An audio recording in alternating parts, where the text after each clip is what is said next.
cette vidéo qui va aborder le sujet de la volonté. Alors, on va voir à quel point c'est très important cette notion de volonté. Donc tout d'abord, qu'est-ce que la volonté? Bien, en fait, ça s'inscrit dans ce que nous sommes en tant qu'être pensant, être ressentant et être voulant, c'est-à-dire un penser, un ressentir et un vouloir. Et donc, je vais traiter plus spécifiquement de la volonté. Parce que le penser, en fait, on peut avoir une certaine conscience de notre pensée, on peut agir sur nos représentations. Si on enlève le pilotage automatique, on peut les voir et on peut agir dessus. Sur le sentiment qui fait la liaison entre d'ailleurs la pensée et la volonté, eh bien, c'est déjà un petit peu plus compliqué d'agir dessus, hein, quand il y a une émotion, il y a une émotion. Et sur la volonté, c'est encore plus inconscient. C'est ce qu'il y a de plus inconscient en nous. Et on va voir à quel point c'est très important, et encore plus aujourd'hui, eh bien, de comprendre ce qu'il y a derrière la volonté, en tout cas de tenter de comprendre, parce que c'est très inconscient en nous, et surtout l'importance que ça a, et comment justement développer cette volonté en nous. Et les conséquences quand on ne la développe pas. Donc, dans un premier temps, effectivement, qu'est-ce que véritablement la volonté? On peut voir que dans la volonté, déjà, il y a un aspect instinctif. C'est-à-dire que si je rapproche mon doigt de l'œil, je vais instinctivement fermer ma paupière. Et ça, ce n'est pas une maîtrise consciente, on va dire. Il y a un autre aspect, c'est celui qu'on partage avec les animaux, c'est-à-dire que dans notre volonté, qui est en lien avec notre métabolisme et nos membres, eh bien, en fait, il y a, on va dire, foisonne à cet endroit-là toutes nos passions, toutes nos pulsions, nos désirs, nos envies. Voilà, tout ça va être là et va s'exprimer dans notre volonté de manière assez inconsciente aussi. Et ce qui nous différencie du règne animal, c'est que l'homme est doté d'une raison.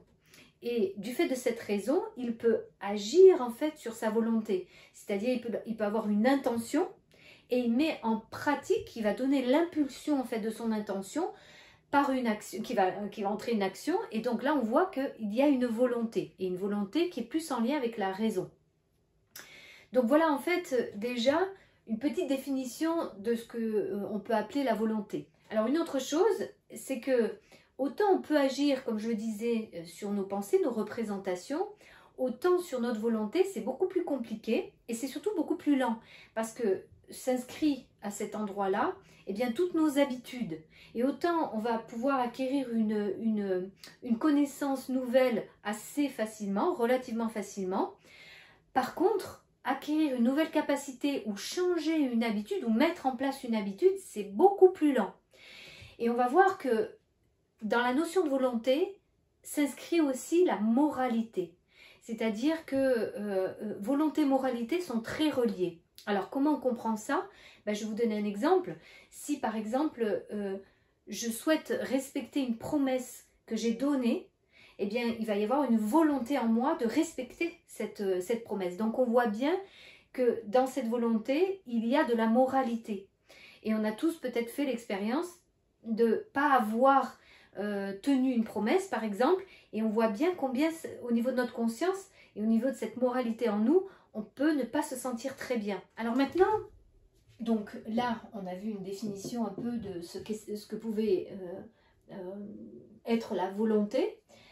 Maintenant en fait, pourquoi c'est important cette volonté? À quoi sert-elle finalement cette volonté? Alors tout d'abord, eh bien, on voit qu'elle sert à forger notre caractère. Et c'est pour ça qu'on va voir un peu plus tard combien c'est important de permettre de développer justement cette volonté dès l'enfance.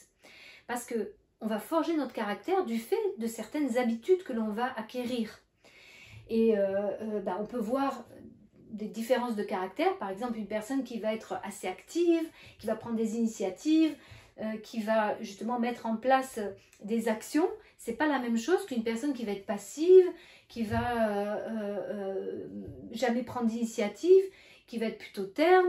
Donc on voit bien qu'il y a deux caractères différents qui vont être en lien avec cette notion de volonté. Et on verra aussi qui est en lien avec le goût de l'effort. Et puis, pourquoi c'est important? Parce que cette volonté liée à la raison va permettre de maîtriser en fait tous ces instincts, ces passions, ces pulsions qui vivent en nous.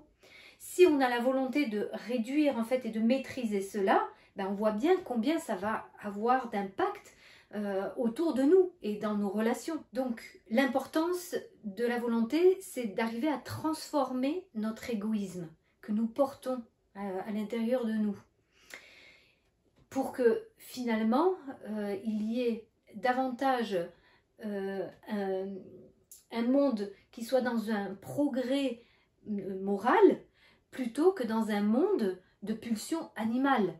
Et on voit bien actuellement combien il y a justement beaucoup d'agressivité et des personnes qui ont de moins en moins la capacité à retenir en fait toutes leurs pulsions, tous les instincts, tous les désirs, et on va le voir que dans les conséquences, eh bien, il peut y avoir justement des dépendances et des addictions. Et donc dans cette volonté, eh bien, ça va permettre d'avoir un contrôle de soi et une responsabilité de ses actes. Parce que justement, cette volonté, eh bien, si on la maîtrise, on va pouvoir avoir des actes avec une certaine conscience dans nos actes. C'est donc une éducation de soi pour une plus grande moralité, et donc pour une humanité plus en paix et plus consciente. Plus en fait on va pouvoir retenir nos désirs, nos envies, plus on va fortifier notre volonté, et à ce moment-là en fait, eh bien, on va arriver à modérer et réfréner toutes ces pulsions en fait que nous avons à l'intérieur de nous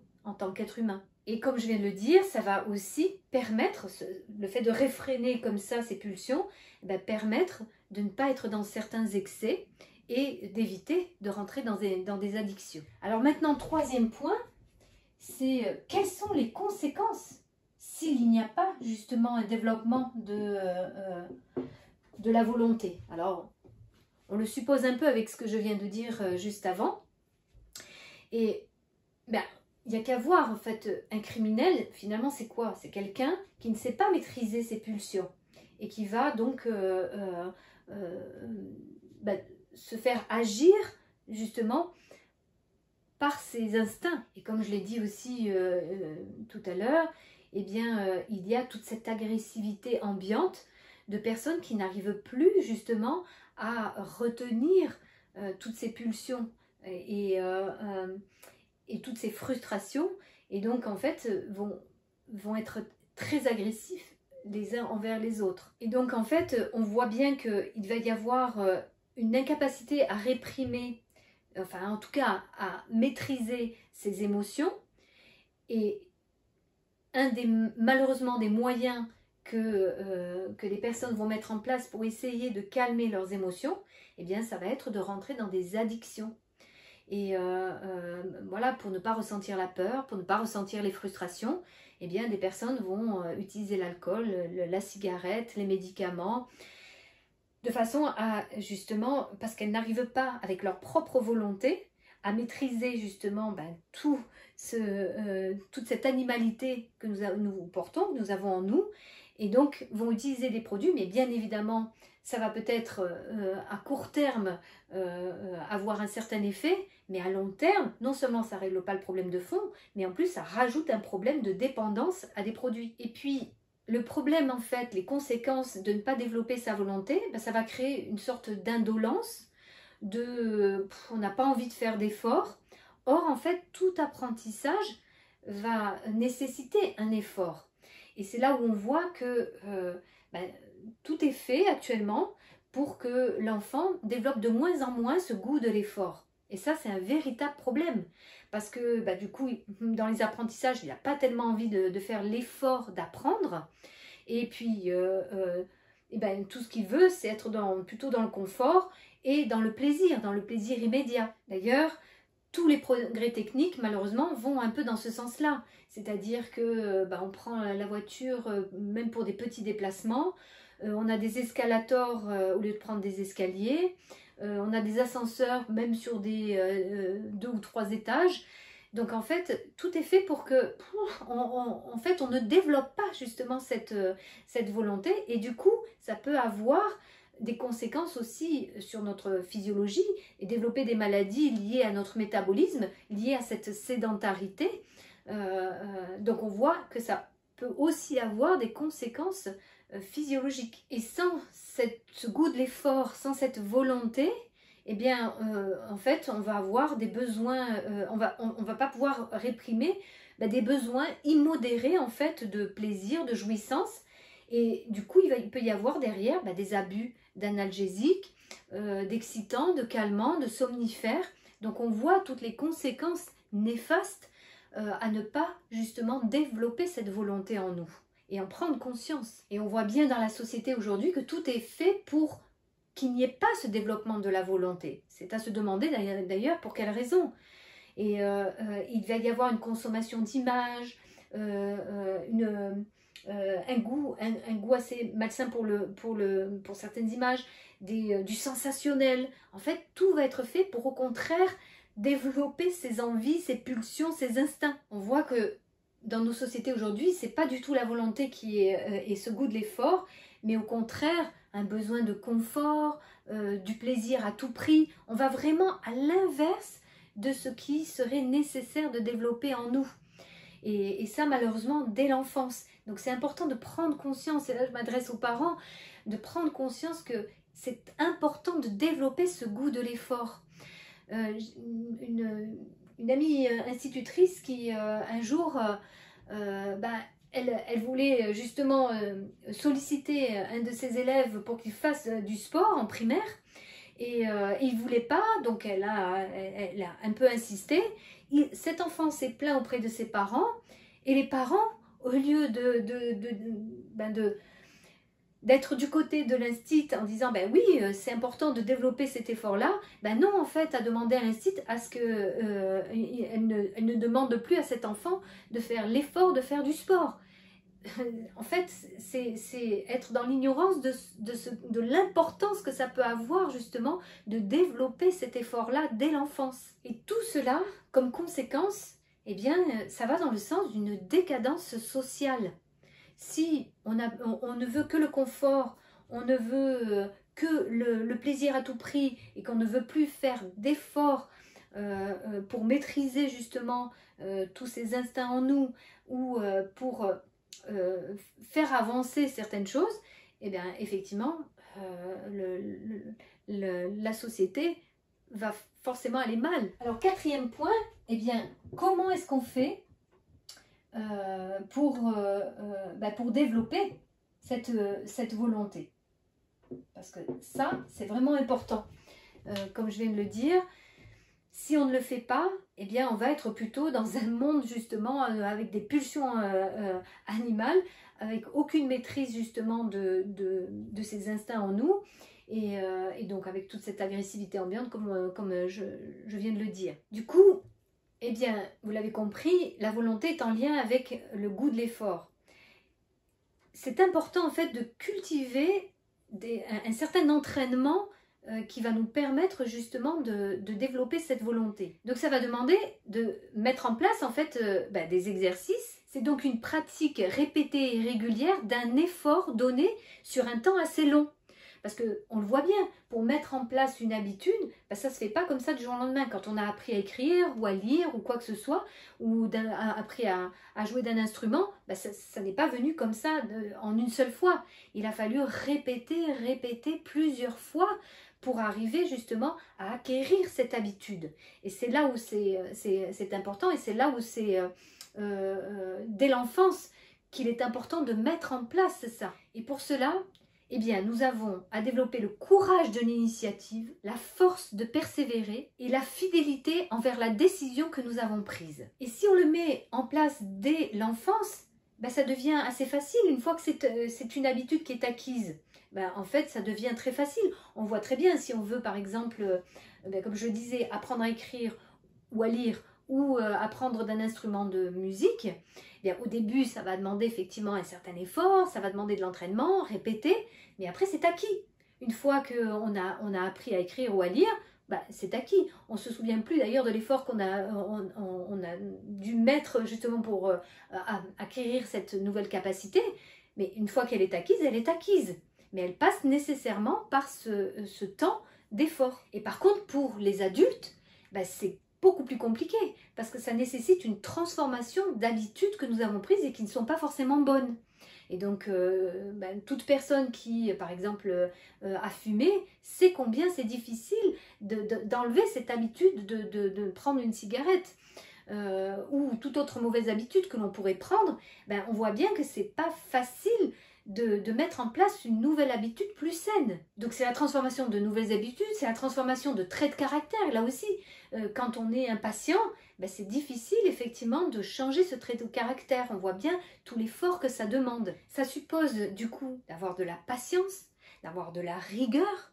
Et donc vous voyez combien ça maintenant, ce sont des choses qui s'envolent et qui ne sont plus du tout inculquées aux enfants. Ou en tout cas, pour beaucoup d'enfants. Parce que je vais pas généraliser. Mais actuellement, malheureusement, on manque beaucoup justement d'apprendre ce goût de l'effort, cette patience et cette rigueur. Et dès l'enfance, en fait, ça passe par les jeux, ça passe par le sport, ça passe par des activités de dextérité, des travaux manuels. Parce que les muscles sont les outils de la volonté. Donc, si on ne les utilise pas, ben, ils s'affaiblissent. C'est aussi apprendre, eh bien, par exemple, la ponctualité, le sens des responsabilités, le sens du devoir. Et si on acquiert ça, eh bien, ça va donner une confiance en soi. Parce qu'en fait, on peut dire que on peut se faire confiance, on peut compter sur soi-même. Et ça, c'est très important par rapport à la confiance en soi. Si je peux compter sur moi, ben, je peux me faire confiance. Et ça commence par là, la confiance. Pour les adultes, eh bien, ça va être parfois de changer d'habitude au niveau alimentaire.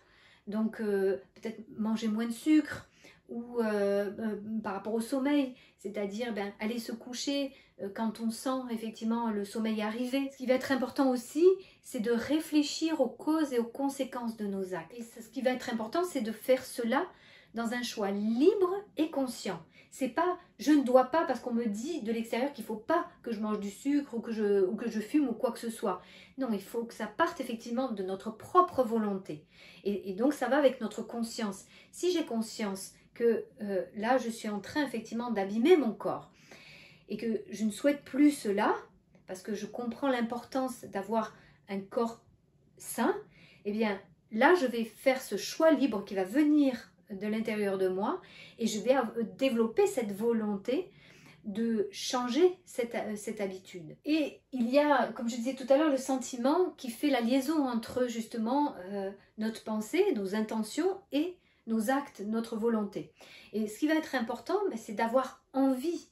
Et qu'est-ce qui peut nous donner envie? Bien, c'est aussi toutes les activités artistiques, créatrices. Ça nous donne envie d'agir, ça nous donne envie de faire. C'est pour ça que dès l'enfance, c'est important de mettre ça en place, mais même quand on est adulte, et je vous renvoie à ma petite vidéo sur les addictions, où je parle justement de cet aspect, comment sortir de ces addictions, en créant des activités créatrices et des artistiques, parce que ça donne justement envie de faire quelque chose, et de quelque chose qui va nous plaire, quelque chose qui va donner dans la matière une concrétisation de nos intentions, de nos projets. Parce que dans les arcanes de la volonté se tient tout un potentiel créateur que nous avons en nous et qui ne demande qu'à s'éveiller. Donc d'où l'importance de vraiment travailler sur cette volonté pour pouvoir donner après justement ce potentiel créateur que nous possédons tous. Et nous avons tous un don à l'intérieur et si justement nous mettons en place cette volonté, nous allons pouvoir mettre en œuvre ce don et ces idéaux que nous portons. Voilà, j'espère que cette vidéo sur la volonté vous aura donné une idée plus précise de l'importance de la volonté et peut-être de vous mettre justement vous-même en route et d'avoir cette motivation à mettre en œuvre ce pouvoir créateur qui niche au fond de notre volonté. Je vous remercie pour votre attention et vous dis